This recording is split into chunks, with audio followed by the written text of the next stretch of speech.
পেটপুজা চ্যানেলে আপনাদের সকলকে জানাই স্বাগত। আজকে আমি কতগুলো শাপলা নিয়ে এসেছি। এই শাপলাগুলো সাধারণত বর্ষাকালেই পাওয়া যায়, আর মাঠে ঘাটে বিভিন্ন জলাশয়ে এই শাপলাগুলো হয়ে থাকে। তো এই শাপলাগুলো দিয়ে আজকে একটা রেসিপি আপনাদের সঙ্গে আমি শেয়ার করছি। শাপলার রেসিপিটি তৈরি করার জন্য প্রথমেই আমি শাপলাগুলোকে কেটে নিচ্ছি। শাপলা কাটতে কোনো বটি লাগবে না, হাত দিয়ে শাপলাগুলোকে কেটে নেওয়া যাবে।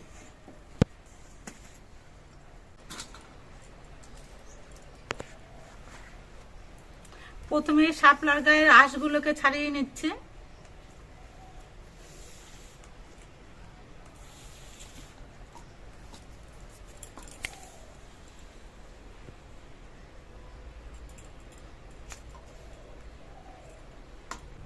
এবার এই আঁশ ছাড়ানোর শাপলাগুলোকে ছোট ছোট টুকরো করে ভেঙে নিচ্ছে।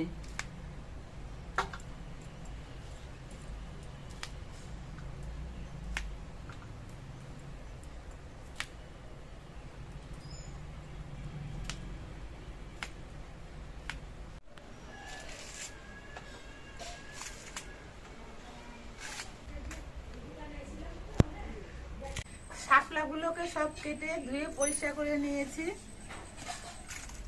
এবার শাপলাগুলোকে আমি একটু নুন মাখিয়ে 10 মিনিট রেখে দেব।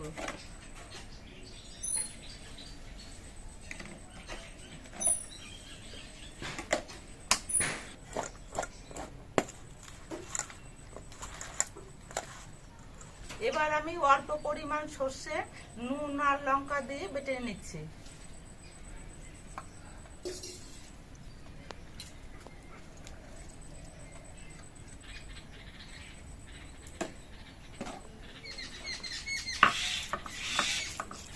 অনেক সময় দেখা যায় সর্ষে বাটলে পরে তেতো লাগে। এই নুন আর লঙ্কা দিয়ে যদি সর্ষে বাটা হয় তাহলে কোনো তেতো ভাব আসবে না সর্ষে বাটাতে।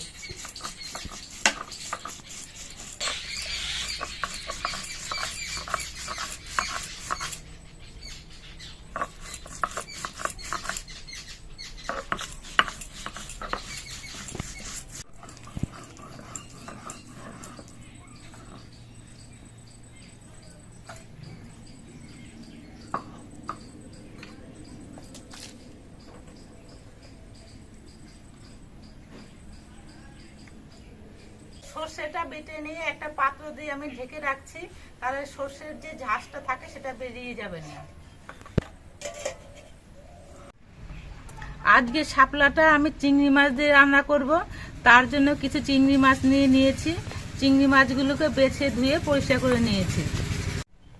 এবার মাছগুলোকে আমি নুন আর হলুদ মাখিয়ে নিচ্ছি।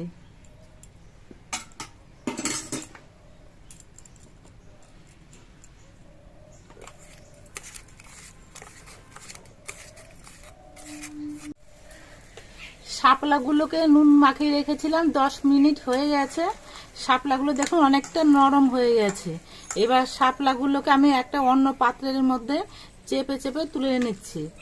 শাপলার মধ্যে অনেক জল থাকে, এইভাবে চেপে তুলে নিলে শাপলার থেকে জলগুলো বেরিয়ে যাবে।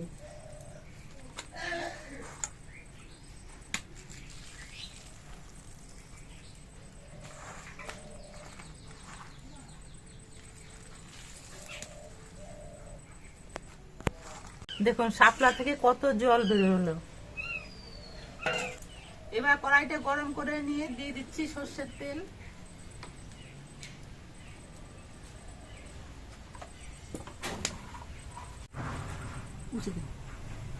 তেলটা গরম করে নিয়ে এর মধ্যে কালো জিরে ফোড়ন দিয়ে দিচ্ছি।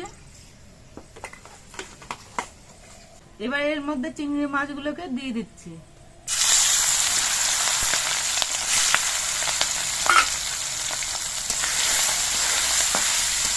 চিংড়ি মাছগুলো আমি 2 মিনিট ভেজে নিয়েছি। আজকে চিংড়ি মাছগুলো ভেজে আর নামিয়ে নেব না, কারণ শাপলাগুলো রান্না হতে একদমই সময় কম লাগে। এই জন্য এর মধ্যেই শাপলাগুলোকে দিয়ে দিচ্ছি।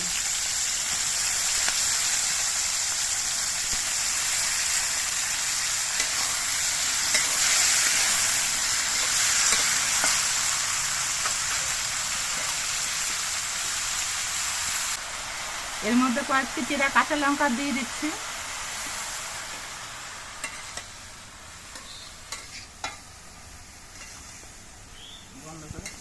এবার শাপলার মধ্যে দিয়ে দিচ্ছি হলুদের গুঁড়ো, আর এর মধ্যে সামান্য পরিমাণ নুন দিয়ে দিচ্ছি। আমি শাপলার মধ্যেও নুন মাখিয়ে রেখেছিলাম, সর্ষে বাটার সময় নুন দিয়ে দিয়েছি, এই জন্য পরিমাণ বুঝে নুনটা দিয়ে দিতে হবে।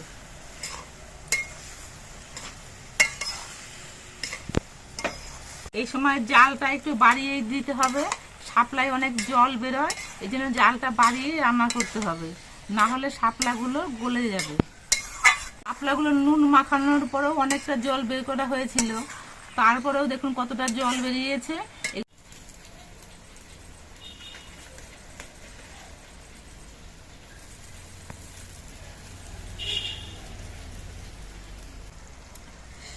শাপলাগুলো কিছুক্ষণ রান্না করার পর দেখুন জলটা অনেকটা শুকিয়ে এসছে, আর শাপলাগুলো সব সেদ্ধ হয়ে গেছে। সামান্য একটু শাপলাটা ভেজা ভেজা আছে, এই সময় আমি সর্ষে বাটাটা দিয়ে দিচ্ছি।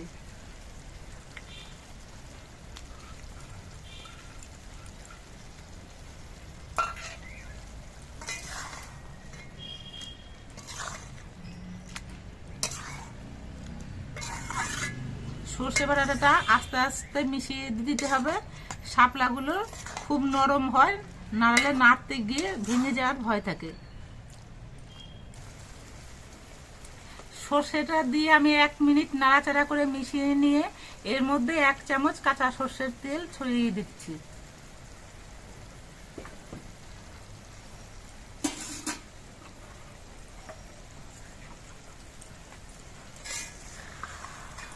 এবার একটু নেড়ে মিশিয়ে নিয়ে আমি নামিয়ে নিচ্ছি, শাপলা রান্নাটি হয়ে গেছে।